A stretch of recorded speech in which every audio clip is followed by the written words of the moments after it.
Da primo devo scusarmi se sapessi che tutti parlano inglese, avrei preparato il mio testo in inglese, ma non è troppo rischioso di tradurmi immediatamente a braccio in lingua inglese e continuo a parlare in italiano.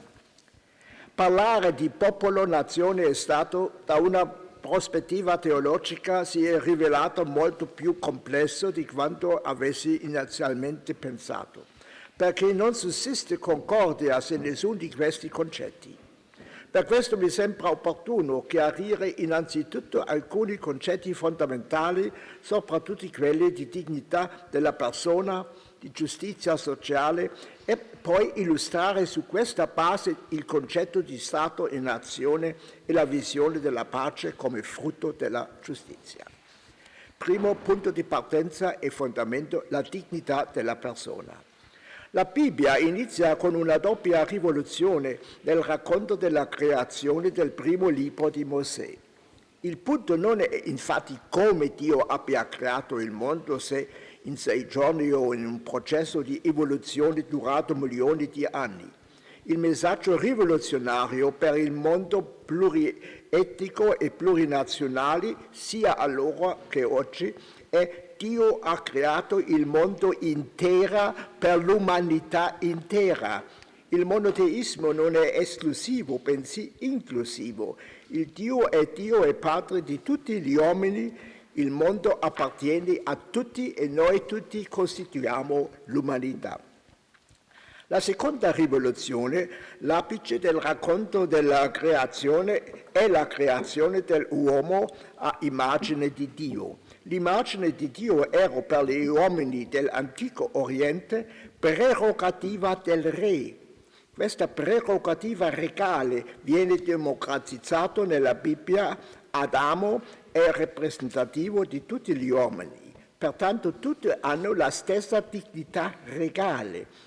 Uomo e donna, a prescindere da discendenza, provenienza dal popolo e dalla cultura, dalla razza, dalla classe sociale, dal colore della pelle e dalla religione. Paolo ha ribadito questa affermazione: non c'è più giudeo né greco, non c'è più schiavo né libero, non c'è più uomo né donna. Da questo racconto si sviluppò in un lungo processo di incontro con la filosofia greca la concezione dell'essere umano come persona.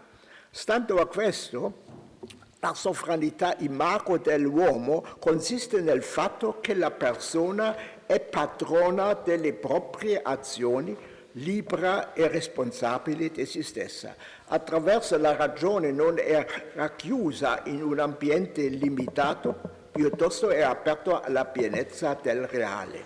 È unica e in definitiva indisponibile. Sul volto di ogni uomo risplende quindi la grandezza divina. Nell'epoca moderna si parla dunque in tal senso di dignità umana. Secondo Kant, ogni uomo è fine a se stesso e non deve pertanto mai essere usato solo come strumento per altri scopi. Questo è il fondamento su cui si basa tutta la cultura occidentale antica, il quale dopo le terribili esperienze della Seconda Guerra Mondiale, soprattutto della Shoah, è confluito nel preambolo della Dichiarazione universale dei diritti umani delle Nazioni Unite del 1948, che tratta dei diritti individuali, i quali implicano tuttavia il riconoscimento dei diritti di tutti gli altri esseri umani. Secondo, la giustizia misura fondamentale della dimensione interpersonale. L'essere umano non esiste al singolare, esiste soltanto nella pluralità. L'uomo, come sosteneva la filosofia antica, è un essere sociale, zoon politikon. Nessuno può affrontare da solo la vita, nessuno può provvedere a tutto, ognuno dipende dagli altri. Da ciò derivano conflitti e interessi contrastanti. Il conflitto originale si manifesta nel racconto di Caino e Abele. Caino si sente messo in disparte e si sbarazza del fratello. Dio chiede a Caino: dove è il tuo fratello? Dio non vuole solo la libertà e la uguaglianza tra gli uomini, la mera uguaglianza può comportare anche all'indifferenza. Dio vuole che siamo presenti gli uni per gli altri e che si assumassero la responsabilità gli uni con gli altri e ci ha chiamati a essere custodi dei nostri fratelli e sorelle. Libertà e uguaglianza significano anche fratellanza. Questa fratellanza si esprime nella regola d'oro, la quale si riscontra in tutte le religioni e culture a noi note. Gesù l'ha confermata espressamente riassumendola come legge e profeti nel discorso sulla montagna. Tutto quanto volete che gli uomini facciano a voi, anche voi fatelo a loro. Nell'Antico Testamento la regola d'oro era fondamentale per la convivenza con i pagani, nel Nuovo Testamento per la convivenza tra cristiani e ebrei e successivamente per la convivenza tra cristiani e popoli pagani. Da ciò derivò il diritto dei popoli, la ius gentium, diritto che vige per tutti i popoli e che rappresenta la norma fondamentale dell'intera umanità civilizzata. Il Decretum Gratiani, che fu basilare per la scolastica, definisce la regola d'oro come diritto naturale. Il diritto naturale o legge della natura non è un codice di singole norme, piuttosto afferma che ognuno è tenuto a fare all'altro ciò che auspica per se stesso, ciascuno è tenuto a fare all'altro ciò che non desidera sia fatto a lui. Così il diritto naturale è la legge dell'umanità e della fratellanza tra uomini, come tale l'ordinamento di pace fondamentale tra gli esseri umani. Nel Medioevo il diritto naturale fu sviluppato sulla scia di Aristotele mediante il concetto di giustizia. Punto di partenza è la definizione di Ulpiano: giustizia significa dare a ciascuno il suo, suum cuique. La domanda è: cos'è questo suum? Cos'è il mio? Il rispettivo stato patrimoniale è la prestazione che ciascuno svolge o è ciò di cui io e l'altro necessitano per una vita dignitosa umana? Tommaso d'Aquino risponde dicendo che la giustizia scaturisce da ciò che vale per tutti, e quindi dal diritto internazionale. Dal suo punto di vista la giustizia legalis non deriva da una legge umana positiva, bensì dal diritto di natura. Non conta la prestazione lavorativa o materiale, conta solo ciò che spetta a ogni uomo per condurre una vita veramente umana. Vale la legge fondamentale dell'umanità, ossia la regola d'oro, cioè la legge della fratellanza. Giustizia significa il riconoscimento della vita e della libertà dell'altro, il diritto dell'altro di essere trattato con umanità. L'ingiustizia è al contrario la privazione della vita o della libertà, l'omicidio, l'aborto e la schiavitù, eccetera. I diritti umani sono nati a partire da questi punti di vista, non sono nati dalla Rivoluzione francese, bensì già 250 anni prima attraverso ideologi domenicani della scuola di Salamanca, in particolare Francesco di Vittoria. La scoperta del nuovo mondo pose dinanzi a il quesito se agli indigeni fossero uomini e avessero il diritto di essere trattati come tali. Francesco di Vittoria propugnava il diritto della autodeterminazione dei popoli e la dignità umana anche per gli indios. Per Bartolomé de las Casas, cioè era il fondamento del suo impegno per i diritti degli indios. In uno scritto al Concilio delle Indie nel 1552 parlò dei principi dei diritti degli uomini. L'idea dei diritti degli uomini fu formulata la prima volta nella tradizione dei padri pellegrini americani nella loro dichiarazione di dipendenza. We hold these truths to be self-evident, that all men are created equal, that they are endowed by their Creator with certain inalienable rights, that among these are life, liberty, and the pursuit of happiness.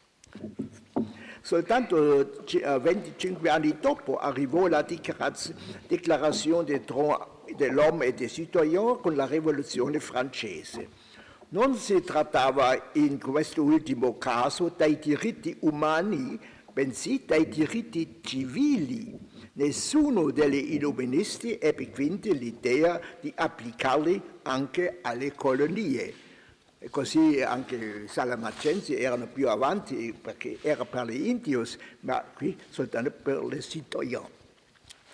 La rivoluzione francese terminò nel terrore giacobino della guillottina, della quale caddero vittime anche numerosi sacerdoti religiosi. In tal modo è possibile capire in una certa qual misura il fatto che i papi come Gregorio XVI, Pio IX rifiutassero i diritti umani e la libertà religiosa e di coscienza. Fu necessario attendere purtroppo fino a Giovanni XXIII e al Concilio Vaticano II per scoprire che i diritti umani sono parte integrante del retaggio cristiano dell'Europa. Per Giovanni Paolo II i diritti umani rappresentarono la punta di diamante del confronto con i regimi comunisti. Per Papa Francesco è la fratellanza a divenire fondamenta del dialogo con l'Islam. Terzo, l'uomo concreto, la giustizia concreta. La Bibbia non conosce l'uomo come essere astratto e l'umanità non è la somma dei uomini individuali, è una unità della pluralità dei popoli e delle genti. Secondo la Bibbia, dopo la costruzione del Torre di Babele, seguì il caos linguistico e la dispersione su tutta la terra. Diverse lingue implicano culture diverse, diversi modi di concepire la realtà, diverse forme di comunicare gli uni con gli altri. Per il Nuovo Testamento la famiglia, nel senso di comunità domestica, oikos, oikia, è l'ordinamento basale e la scuola dell'umanità. Viene prima dallo Stato e pertanto gode di un diritto proprio ed è dovere dello Stato tutelarla e promuoverla sempre. Secondo la Bibbia, l'uomo, in quanto dotato di corpo e anima, è un essere storico, collocato nello spazio e nel tempo. Oggi sappiamo che la piena umanità dell'uomo si realizza solo attraverso la cosiddetta seconda rinascita sociale e culturale. La nazione, dal latino nasci, è originalmente il luogo dove sono nato, la patria, il paese della mia casa paterna, in cui sono nato e conosciuto, cresciuto, che mi è familiare, dove mi sento a casa, dove le persone e le cose mi appartengono e io appartengo a loro. Quando mancano questi spazi familiari oppure si dissolvono, quando si scretula la vita di famiglia, quando non vi è più alcuna tradizione e una cultura della quotidianità, quando tutto diventa semplicemente funzionale e tecnico, allora il mondo umano non è più quello in cui si vorrebbe vivere.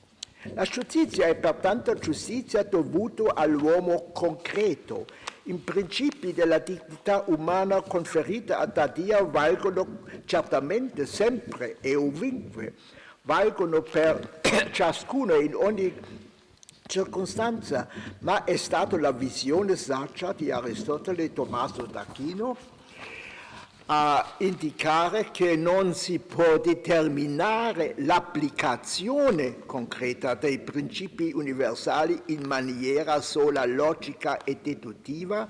L'applicazione concreta avviene dal loro punto di vista grazie alle virtù dell'intelligenza pratica, cioè la saggezza, ovvero la prudenza, che applica la legge con valore generale alla concreta situazione. Con un'applicazione meramente astratta si giunge invece al summum ius summa injuria. Questa giustizia concreta confluisce in un certo senso nella misericordia. Essa è la giustizia concreta per l'uomo nella sua concreta situazione di bisogno e in tal modo la forma più alta della regola d'oro. Tommaso d'Aquino affermò: la misericordia senza la giustizia è madre della dissoluzione, mentre la giustizia senza la misericordia è crudeltà. Da quanto punto di vista Giovanni Paolo II ha parlato di misericordia come giustizia concreta. Secondo Benedetto XVI, la giustizia è il minimo dell'amore e l'amore è il massimo della giustizia. Papa Francesco si inserisce quindi in una felice tradizione con il suo richiamo alla misericordia. Quarto, lo Stato nazionale moderno. Finora non abbiamo parlato dell'ordinamento primogenito dell'umanità nella famiglia e dei popoli e culture nati dalla storia. Non abbiamo ancora parlato dal concetto di Stato e di questo per un motivo. I concetti di Stato collegati alla nazione si riscontrano solo nell'epoca moderna a partire dalla fine del XVIII secolo. Gli stati moderni si sono evoluti a seguito della riforma protestante e delle successive guerre di religione, in particolare della guerra di 30 anni. A quel tempo si infranse l'unità religiosa del corpus christianum medievale, la pace di Westfalia possibile soltanto decretando la religione come questione privata e l'ordinamento politico come fondato non più sulla religione ma sulla ragione comune a tutti.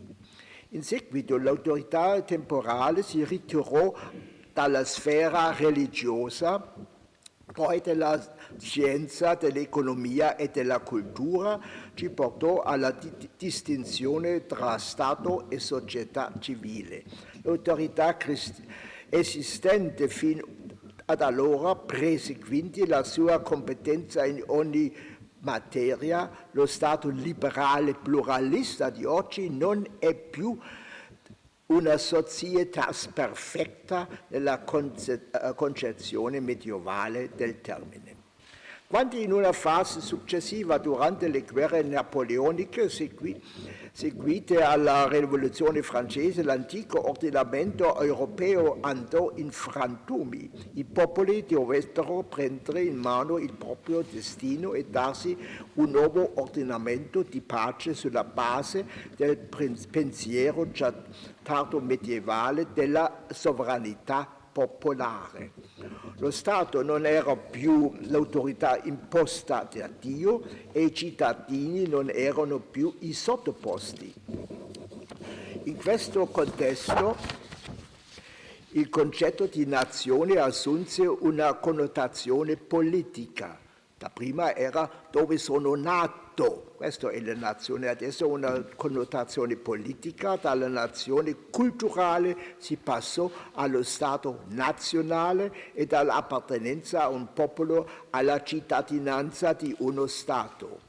Tra le caratteristiche di uno Stato nazionale si annoverano il popolo sovrano, il territorio statale delimitato e l'autorità statale organizzata che preventiva il monopolio dei poteri. In sostanza, il moderno Stato nazionale non è un evento naturale, non è uno Stato culturale maturato storicamente e non è certamente un'entità metafisica, come dicevo Fichte e Hegel. È evoluto e divenuto storicamente, nonché legato a una determinata epoca storica. Tale sviluppo si portò a un cambiamento nella concezione cristiana di Stato. Adesso aggiornamento della concezione cristiana di Stato. Il cristianesimo approva l'autorità secolare, già Gesù dice date al Cesare che è al Cesare, a Dio che è a Dio, eccetera. Paolo scrive ai Romani: ciascuno sia sottomesso alle autorità costituite, poiché non c'è autorità se non da Dio e quelle che esistono sono stabilite da Dio. Essa è al servizio di Dio per il suo tuo bene, non invano essa porta la spada. Il cristiano è pertanto tenuto all'ubbidienza non solo per via della punizione, bensì per coscienza. Soltanto quando si tratta di fede e di ordinamento morale dato da Dio è necessario ubbidire a Lui prima che agli uomini.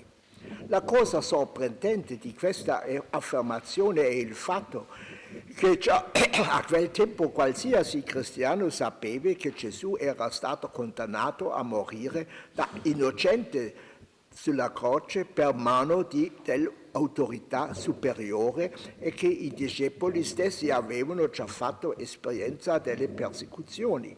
La risposta della Bibbia alle persecuzioni non è quindi una incitazione alla ribellione o alla resistenza, bensì l'esortazione alla preghiera per i governanti. La difesa nelle persecuzioni contro i cristiani è: noi cristiani non adoriamo l'imperatore, ma preghiamo per lui. Sì, ci affidiamo alla sua protezione. Così Paolo, con un certo orgoglio, poté definirsi davanti al tribunale un civis romanus, appellandosi all'imperatore e ponendosi sotto la sua tutela.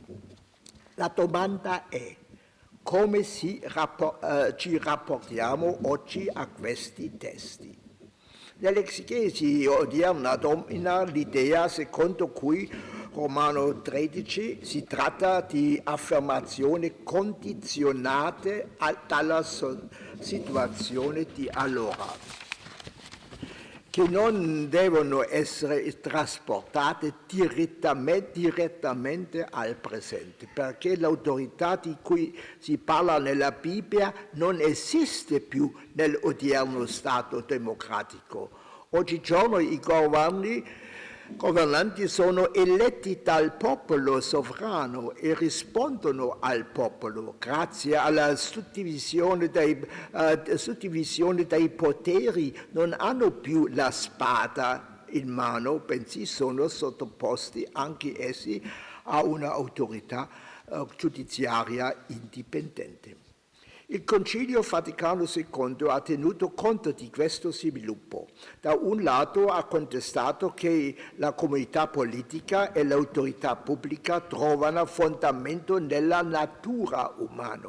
L'ordinamento stabilito da Dio lascia tuttavia alla libertà volontà del cittadino la determinazione della forma di governo e la scelta dei governanti.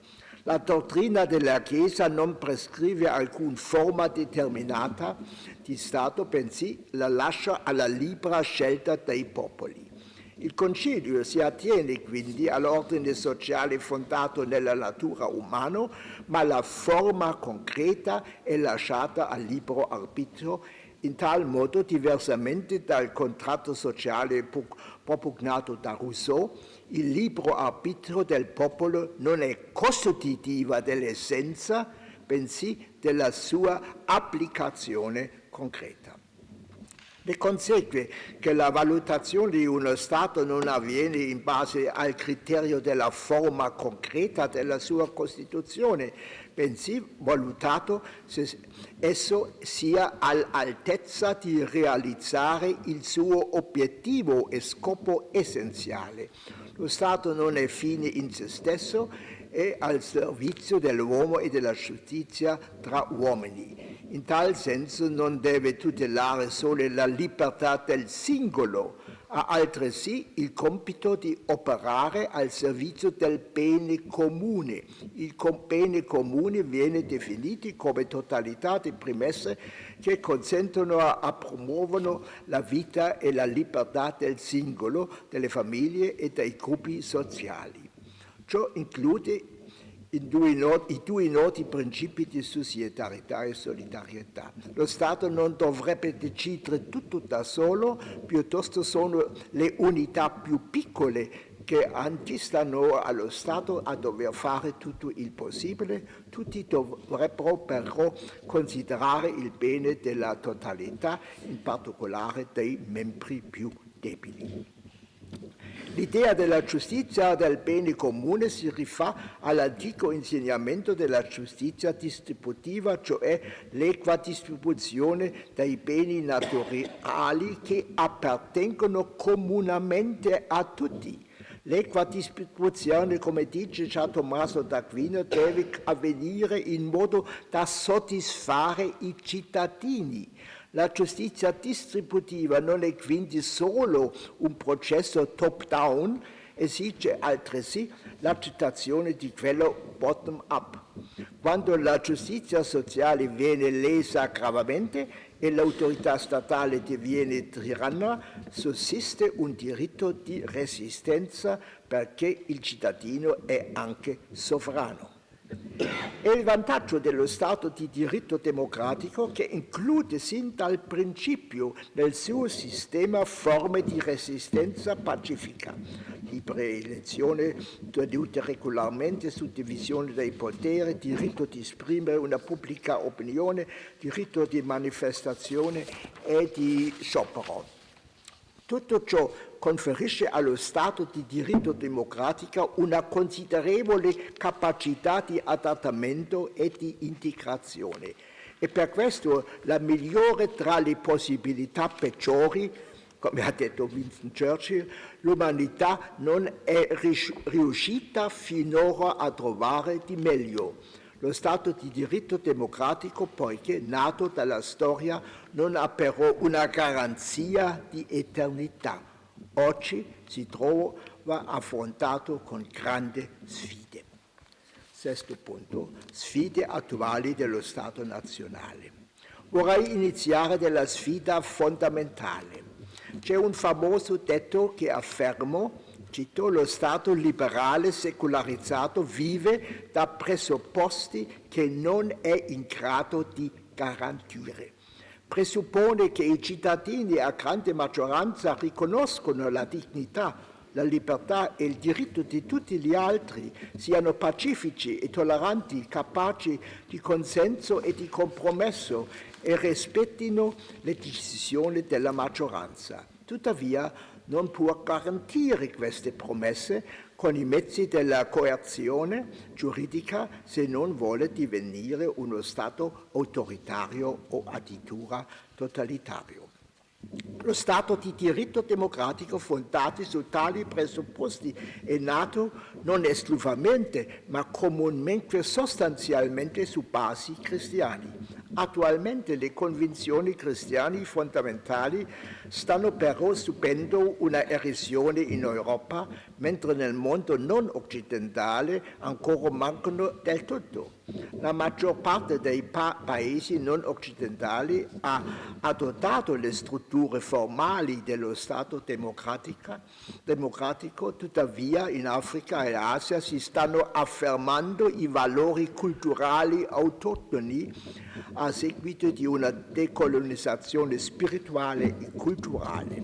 Il problema si pone in maniera acuta con la capacità di integrazione sull'Islam, ovvero se questo questo possa garantire una vera libertà di religione. La seconda sfida, nell'ultimo secolo abbiamo visto come l'approvazione della nazione può trasformarsi in un nazionalismo ideologico a sostituzione della religione. Il nazionalismo ha causato 2 guerre mondiali, incommensurabile dolore in Europa e nel mondo. Per evitare tale pericolo sono state create nella seconda metà del XX secolo istituzioni sovranazionali, l'UNO, l'integrazione Europa, eccetera. Nel mondo globalizzato sono sorte inoltre diverse forme di interconnessione bilaterale e multilaterale. Oggi uno Stato nazionale da solo non è più in grado di assolvere ai suoi compiti in modo autarchico. Dipende infatti dalla cooperazione internazionale e multilaterale. Mediante questo passaggio dall'indipendenza all'interdipendenza dagli Stati cittadini si allontanano sempre più dal piano decisionale. Decisioni diventano inoltre così complesse da non essere più tanto comprensibili per normali cittadini. Ciò crea insicurezza e timore per il futuro e di questi si servono le ideologie populiste e neonazionaliste con i loro slogan xenofobi e la rivendicazione di omogeneità etnica e culturale. Al posto di una identità aperta al dialogo e alla cooperazione subentra una identità chiusa e richiusa dietro ai muri dell'isolamento e dell'emarginazione. Il neonazionalismo ha bisogno di un nemico per assicurare la propria identità e per nascondere le proprie debolezze. Ciò mette in dubbio le buone conquiste della modernità e porta a una spaccatura della società, nonché a nuovi pericolosi conflitti internazionali. Un terzo problema nasce dallo sviluppo economico asimmetrico tra nazioni ricche e povere. Il capitalismo globale ha dato alcuni frutti positivi attraverso il commercio mondiale e i progetti di estendere dello sviluppo, tuttavia il divario tra tanti poveri e pochi ricchi è difficilmente sopportabile e la distribuzione delle risorse del pianeta estremamente iniqua. Per questo la pace nel mondo di oggi è diventata una questione di giustizia del bene comune e di una distribuzione giusta dei beni creaturali a livello globale. Papa Paolo VI ha scritto in Popolorum Progressio: cito, sviluppo è il nuovo nome della pace e ha rivendicato un equilibrio equo tra paesi sviluppati e in via di sviluppo. Papa Francesco ha amplificato a sua volta questo approccio globale in Laudato Si, ha riconosciuto la cura del creato come un problema sociale in una questione di pace mondiale. Ultimo punto, l'idea cristiana della pace oggi.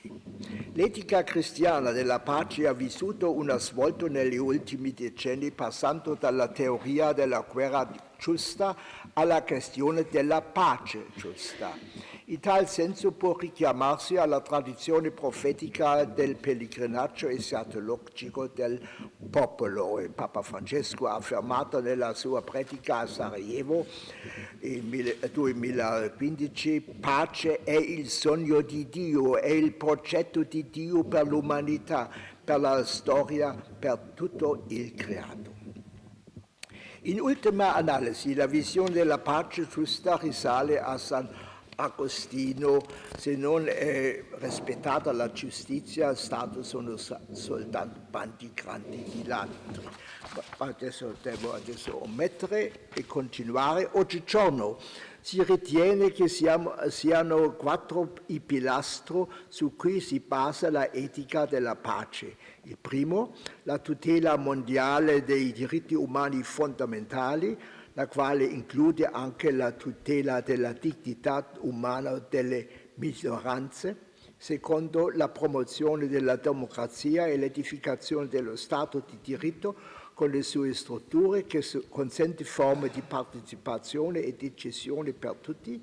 Terzo, il mantenimento della pace attraverso la cooperazione scientifica, il commercio globale, la promozione dello sviluppo e la lotta alla povertà. Il quarto pilastro, il mantenimento della pace attraverso l'ampliamento dei rapporti interstatali e sovrastatali, arbitrato internazionale obbligatorio.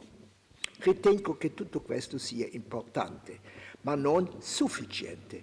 Il secolo scorso ha evidenziato che l'utopia di un progresso inarrestabile è fallita. Abbiamo dovuto capire dolorosamente che può esserci anche il rischio di una degenerazione della civiltà nella peggiore barbarie. Anche la democrazia e lo Stato di diritto possono essere in pericolo e fallire.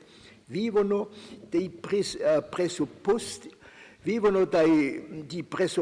non solo economici, ma anche e innanzitutto spirituali. Non c'è globalizzazione economica senza globalizzazione spirituale. Ecco l'importanza dell'ecumenismo, non solo confessionale ma anche interreligioso, e del dialogo con tutti gli uomini di buona volontà. Ecco la visione del Concilio Vaticano II, che è stato realizzato fino ad oggi solo a metà. Ecco il contributo primario della Chiesa e di tutti i cristiani per la pace nel mondo, promuovere la coscienza della dignità di ogni persona e la fratellanza di tutti gli uomini, promuovere la coscienza della giustizia sociale universale e della cura del creato come la promessa irrinunciabile della pace nel mondo. Grazie. Bravo.